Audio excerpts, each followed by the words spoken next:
Hey everybody, welcome to a new episode of The Missing Factor. If you don't know who I am, my name is Drew. I am a severe hemophiliac, type A. Factor 8. So, on today's episode, I'm going to be talking about some of the biggest misconceptions about hemophilia that is out there and from my experience. So, one of the biggest things that people asked growing up, if I cut you, will you die? First off, I want to say, why do you want to cut me? I never understood why that was such a huge question, why people wanted to cut me. I don't have a problem with you. And if you cut me, probably gonna cut you back. So, more on that.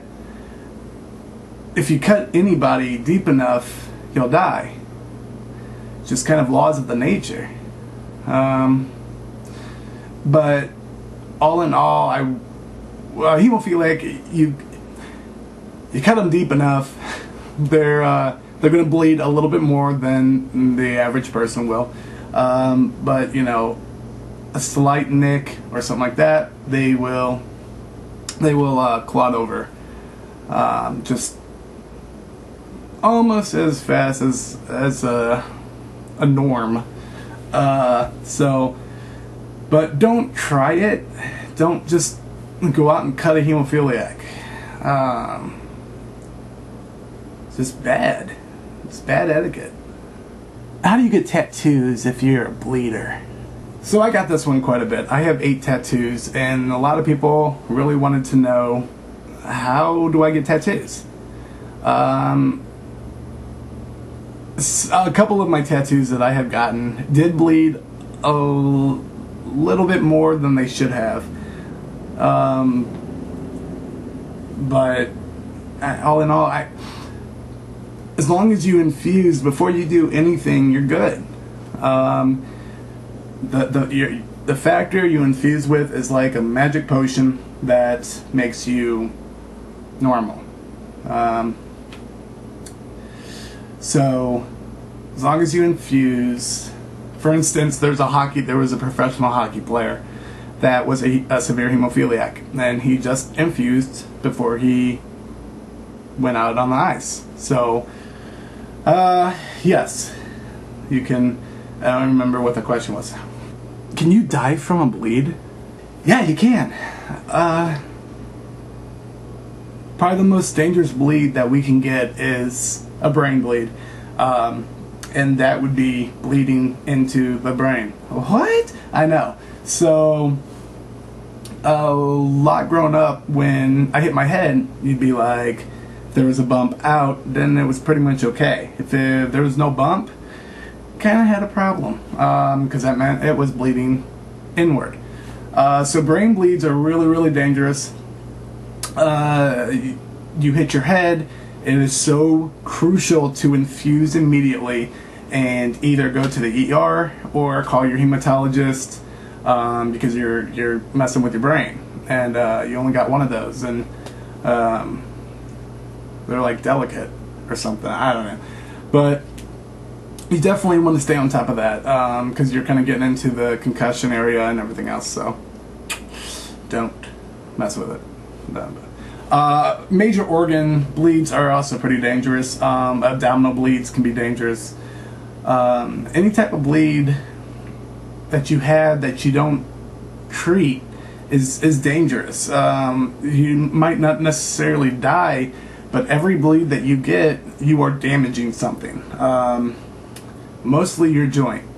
Whatever joint that you're having the bleed in, you're damaging that. The longer that the bleed is there, the more damage it is causing. So, either if you're not on prophy, then stay on top of it. As soon as you get a bleed, you need to infuse. Like bam, bam, bam, you're done.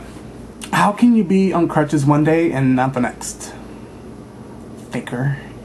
This was huge when I was growing up, because I would show up in school with crutches one day, and then the next day I'd be fine. So that was a big thing. A lot of You're faking it. There's nothing wrong with you. That was big deal between peers. Bastards. No, I'm just kidding. Hemophiliacs can be fine a day after their bleed. The most important thing, the reason that a lot of us are on crutches one day and not the next, because you're on crutches the day you have the bleed, because you have to stay off of it. If you continuously use a joint that has a bleed in it, it can't get better. The best way that I explain it is, if you have a scab and you keep picking the scab, it will never heal. The same thing with a bleed. If you don't leave it alone, it won't heal.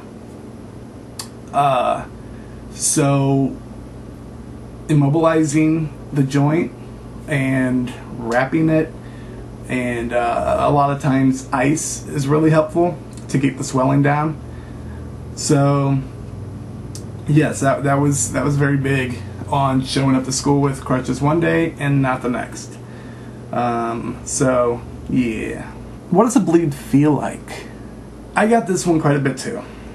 Bleed feels like your leg completely dead asleep and very painful. A lot of times with bleeds, it's incredibly painful. It swells. It gets really warm, and it gets very stiff. That because you have all of the blood inside of your joint, and that starts damaging the cartilage and everything else. So because you have all the blood that is just packed into your joint, it becomes very tight, and you can't move it. So that is kind of what a bleed feels like. It's very, very, very painful. And so don't get a bleed. Can you have sex? Yes, I can. Next question. Does anyone else in your family have hemophilia? This one was pretty popular as well. On my last couple video blogs, I was talking about my two nieces, and they were going to be getting tested. Tests came back, and they came up negative. So, thank God they are negative. They do not carry the gene for hemophilia.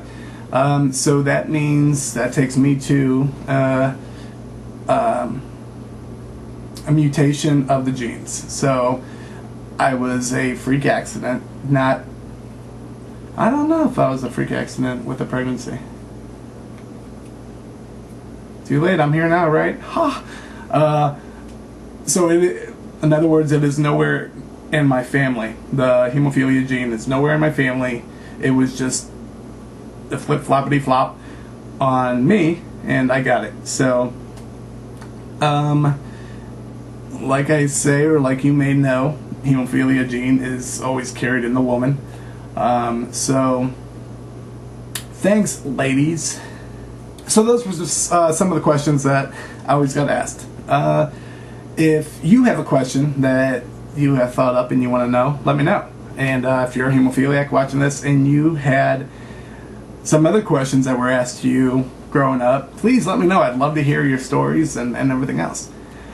If you are new to watching me, you can see me right here on YouTube, youtube.com/missingfactor8, or head on over to my Facebook page, facebook.com/themissingfactor. And you can also see me on webleed.org. They have some great information over there, so check out the site. And like I always say, thank you so much, God bless, and take care, guys.